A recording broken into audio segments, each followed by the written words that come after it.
สวนกันทำไมเธอต้องหวานทุกคำที่เอ่ยวาจาทำไมเธอต้องซึ้งเวลาที่ฉันมองตาฉันจะบ้าอยู่แล้วเหมือนเธอมีเวทมนต์ทำให้ใจฉันอ่อนรู้ไหมเธอว่าใครเดือดร้อนฉันแพ้ทางคนอย่างเธอมันเอาแต่เพ้อไม่กินไม่นอนอยากบอกเธอสักครั้งโปรดเธอนะขอวอนหยุดน่ารักได้ไหมใจฉันกำลังละลายโอ้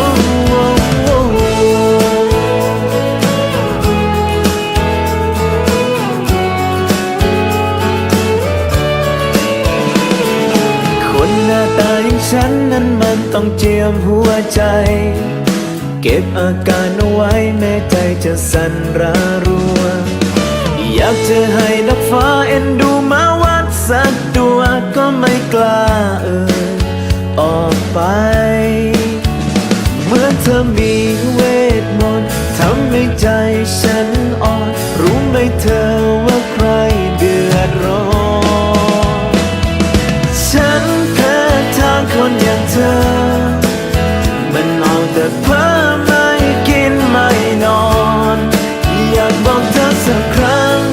โปรดเธอนะขอวอนหยุดน่ารักได้ไหมใจฉันกำลังละลายโอ้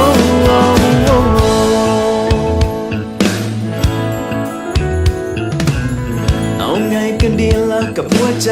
เอาไงกันดีล่ะกับความรักเธอทำให้ใจมันต้องคิดหนักแพ้เต็มพูดตรงใจมันตะโกนว่ามันชอบเธอพอเจอจริงๆได้แต่ยืนงงให้ทำยังไงใจมันถึงปลงลงแล้วรักเธอจริงๆฉันแพ้ทางคนอย่างเธอมันเอาแต่เพ้อไม่กินไม่นอนอยากบอกเธอสักครั้ง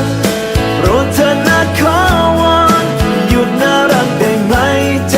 ฉันกำลังละลายเอาไงกันดีล่ะหัวใจ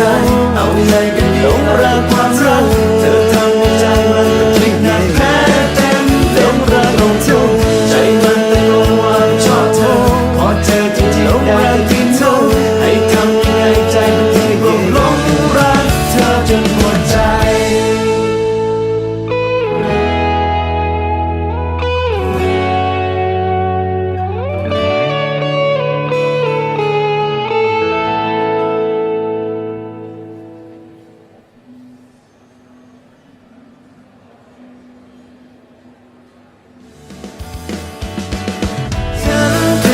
ทางคนอย่างเธอมันเอาแต่เพ้อไม่กินไม่นอนอยากบอกเธอสักครั้งโปรดเธอนะขอวอนหยุดน่ารักได้ไหมใจฉันกำลังละลาย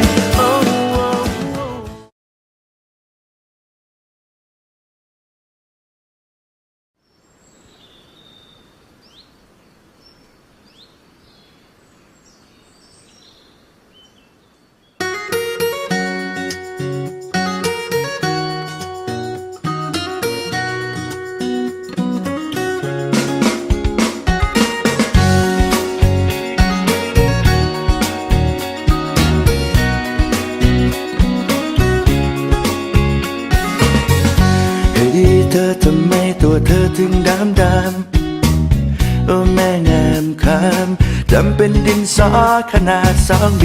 หน้าอกหน้าใจก็ดูเหมือนจะไม่มี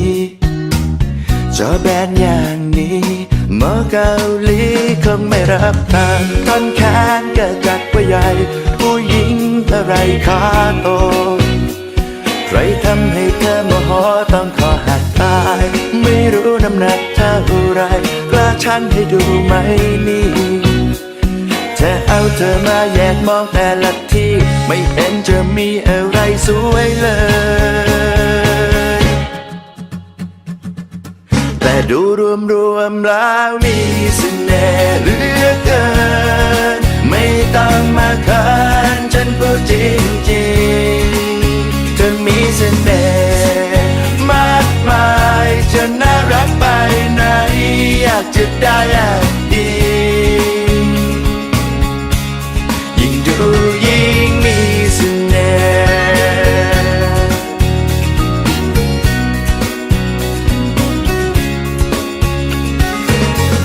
เฮ้ยเธอที่ฉันปากเสียเสมอมา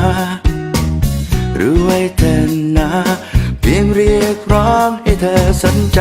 ก็ไม่รู้จะเริ่มจีบโดยคำพูดใดที่ล้อเลียนไป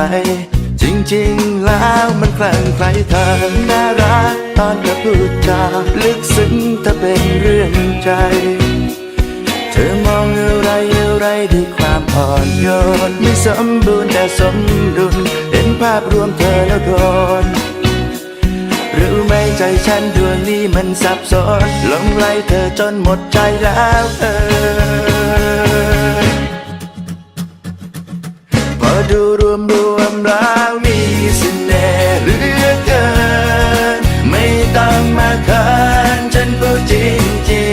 งๆเธอมีเสน่ห์มากมายจะน่ารักไปไหนอยากจะได้อย่างดียิ่งดูยิ่งมีเสน่ห์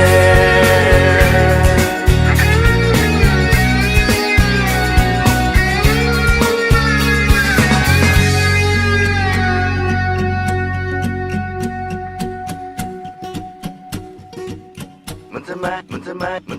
ดำทำไมแบนทำไมแค้นใหญ่คนอะไรขาโตมันทำไมดำทำไมแบน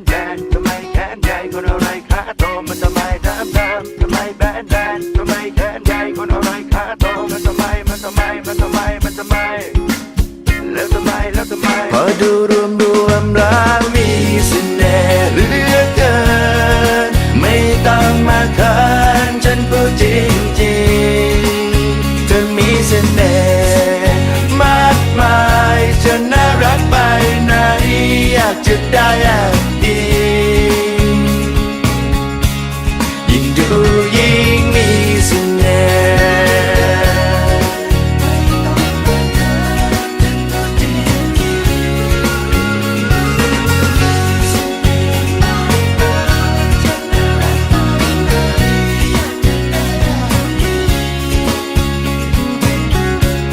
ยิ่งดูยิ่งมีเสน่ห์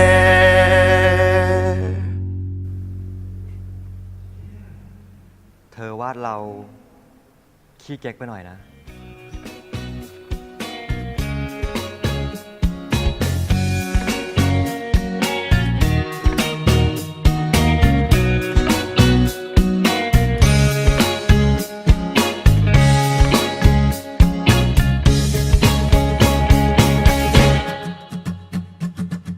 พอดูรวมแล้วมีเสน่ห์เหลือเกิ